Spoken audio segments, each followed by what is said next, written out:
Muhammad Ali is well known for his incredible footwork and hand speed, but he also had a brilliant and unorthodox method of defense.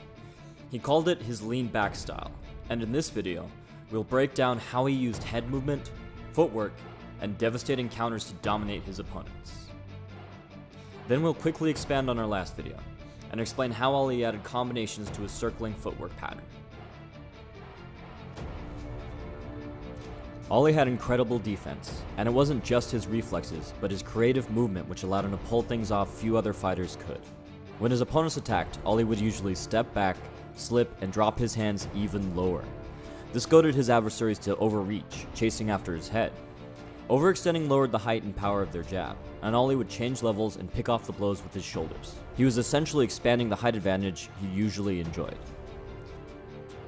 Incredibly, Ali was such a great judge of distance that he could narrowly dodge blows by turning his chin. This allowed him to stay closer to his adversary, which kept him in range to counter.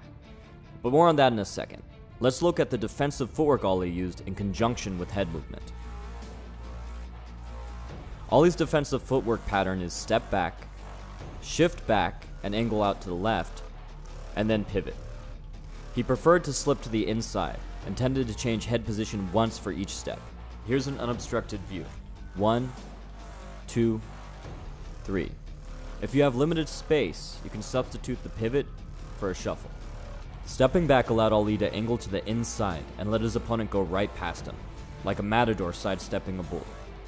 The pivot would then realign Ali in a superior position, with his rival more open and Ali ready to continue circling and jabbing. Keep in mind that while using this defensive footwork, even Ali would raise his right hand against especially good hook punchers and his left hand against those with a powerful cross. But he preferred to parry or deflect punches off his elbows in order to drain his opponents of energy. Ali would sometimes modify his defensive footwork to set up an attack. Stepping back left his rear hand much closer to his opponent, and he took full advantage of the situation to go on the offensive. He would stop short, square up, and leap into a cross. But as powerful as this technique was, it was nowhere near as effective as his counters. Ali would get his opponent used to this pattern, and then lull them into thinking he would always retreat from their attacks. He would then stop short and throw a self-titled anchor punch. Ali would lean back and slip to the inside as usual, looking to get the perfect distance from which to throw his counter right. Since he turned his head to the side, he had to rely partially on touch to gauge distance. That's why jabbing the right side of Ali's body was like hitting a button that released a fight-ending punch. As he moved his head back, his hand would come from below his competitor's field of vision and remain out of sight by following his own jab back to him. Then Ali's glove would arch over their shoulder and snap down. Those Ali hit with this punch calmly said that they had never even seen it coming.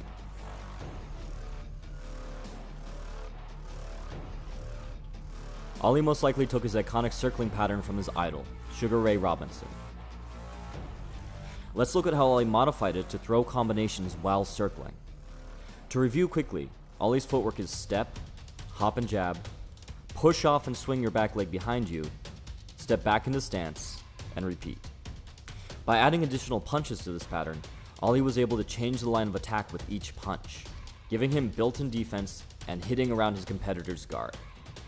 Ali placed his second punch on the last step of the sequence, as he stepped out and uncrossed his legs. This included his jab-jab, jab-hook, and jab-uppercut combos. But let's look at Ali's most effective combination, his jab-jab-cross.